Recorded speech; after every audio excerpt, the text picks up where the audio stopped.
Hey, it's Evan, the Paramedic Coach. I'm going to be reacting to a video, I Tried Paramedic Academy by Michelle, a very popular and influential YouTuber with over 2 million subscribers. Now, she's highlighted EMS. You know, I had to make a reaction video for you, and also a big shout out to South Metro Fire Rescue that also has an outstanding YouTube channel. They're linked both down below. Now, without further ado, like, subscribe, and let's get into the reaction. Here we go. What's up, guys? Welcome back to my YouTube channel, and on this episode of Challenge Accepted, I am in Colorado with South Metro Fire Rescue to experience Paramedic Academy. Now, what she ends up saying here is she's actually going to go through an entire 12-hour shift, and even be put to the challenge in two different challenges, one medical and one trial. Michelle seems like a smart gal, that's for sure, but I will just say, like, this is not something that people learn overnight. This is a career that takes years to really master that. So this is a big point that you may not know about, and here it is. We actually start off in the ambulance at the EMT level. Then some areas have advanced EMT, and the next level is the paramedic level. So this is why it's such a crazy video, as Michelle is literally going from basically a layperson, and then learning top-level paramedic skills.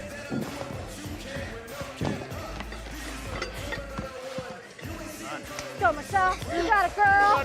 Run. Get him, catch him. You need, number one, good cardiovascular strength. But at the same time, you also need strength, right? Because you're going to be lifting and moving patients. Perfect. Let's go. Can I have a call? She just got done working out. She's going to her first call. She's, the adrenaline's going like crazy. You get the epinephrine dump. I remember my first call. I was like, oh my God, here it is, Go in the bay. Compressions here. Now you want to get started on no pulse. No pulse, all right, yeah, go and get started on the... Okay, what's going on? This is the first scenario that we're seeing here. It's a cardiac arrest victim that walks into the station. Take a breath. Take a breath. All right. Stick it right here. And we're going to take an image to look to see if there's heart movement. 200. Yes, this is Leah. Go ahead. So I have an unknown age male who collapsed at the station, cardiac arrest. So we had an unknown male, unknown age, enter the station, cardiac arrest. We gave him 3 tubes of epinephrine. So this was literally a full call for Michelle. She had to walk inside the fire department. She's able to coordinate a team, do the skills. Now, obviously, in this scenario, she's being coached on by the team. But the fact she's able to perform the skills under pressure, make a radio patch, right? So go in, do the patch, perform the skills, whether it's simulated or not, she's under pressure. I'm really impressed. So what they've done so far is confirm that your tube is in the right place, your IV's in the right place, all their medications are on board, giving that person every chance that they can have. Now we wait and see how we do. Not all patients are going to have great outcomes. Some will, and then some may not. We've had any signs of life. At this point, the chance of any meaningful recovery is very slim. Giveaway basis, really, I think we should call time of death 1737. A powerful message from the paramedic instructor to the actual student here, Michelle. So let's go clean up and get ready to do it again. That's it. That's it. That's the toughest part of the job, is you do everything exactly the way you're supposed to do it, and it still doesn't work. You can do all the right things. You can give all the medications. You can get that intubation. You can be there for your patient, and they can still have a bad outcome. Conscious and breathing. He has a pacemaker and feels like he's having a heart attack. So Michelle, we got So the first thing I'm thinking about here is this is a very common call. A patient with a pacemaker. Now, what's a pacemaker? A pacemaker is a device that actually helps a already weakened heart able to beat. we got canceled. Ow. So you hear him laughing there. People don't know this. You ever see an ambulance going down the street and it's going lights and sirens and they pass you and the lights shut off and you go, what's going on? Did they just do that to get ahead of me in the traffic light? Come on, man. No, actually what happens is, in this case, the ambulance got canceled for the medical emergency. We can't intubate and we can't ventilate. We do what's called a surgical cricothyrotomy. We're going to cut a hole in this person's neck and we're going to cut through this membrane. This surgical cric procedure is not done every day. But what if we can't get access to the patient's mouth? maybe due to high-level trauma. Maybe there's so much trauma going on down here. When we take a look, the tube, it will not be able to pass the vocal cords. With your right hand, very carefully, you're gonna make an incision about that big. A little bit deeper and a little bit higher up. We have to skip the cords and go all the way down here on the patient's neck between, I'll show a picture of where this is, between the thyroid cartilage and the cricoid cartilage. Right in between that is going to be a membrane that we're going to hit. Get in, you're going to stabilize the patient. We're going to start our extrication, all right? Okay.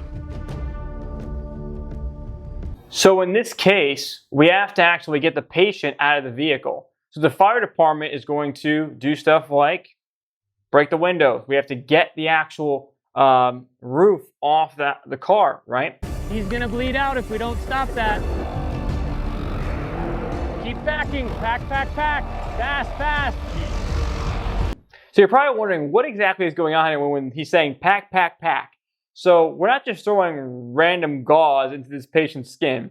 What this is called is quick clot. So quick clot, what it does, like the name says, let's say we have a major bleed going on, we're going to pack the wound, and on that dressing, it's actually going to assist with stopping the bleed.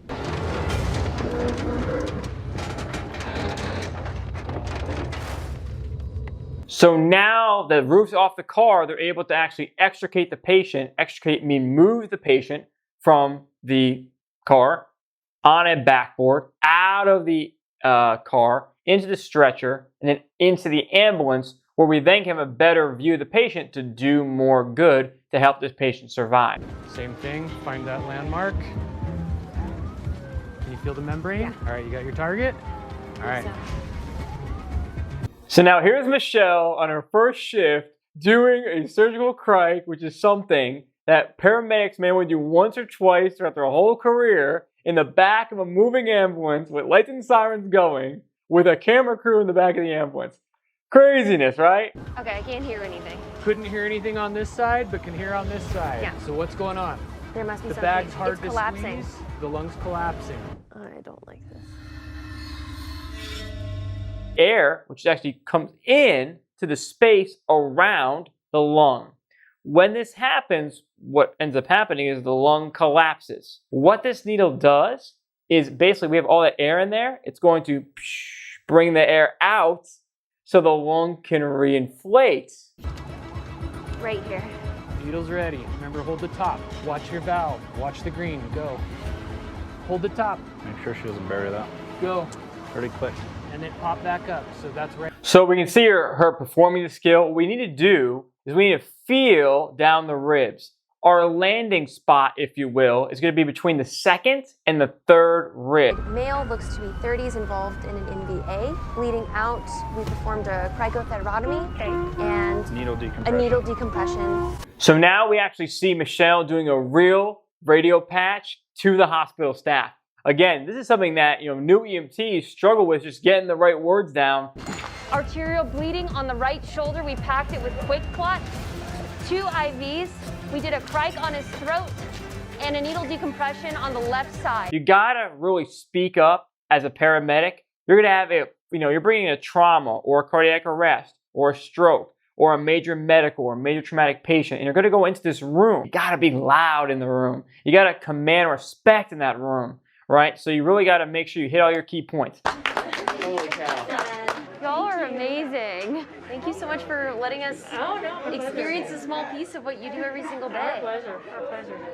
I would say she 100% accepted this challenge. I mean, she went through cardiac arrest scenario. She went through surgical cric. She went through a trauma scenario. She was able to pick this up on a 12-hour shift. And where does that come down to? Well, of course, the training of the instructors. Big shout out to Michelle. Big shout out to South Metro. And if you want to become an EMT, advanced EMT, or a paramedic, maybe you're getting ready for school. Maybe you're in school right now, or you're getting ready for your state or national registry exams. In the link in the description, the first link, I give you lifetime access to my video study course if you want to get started with EMS.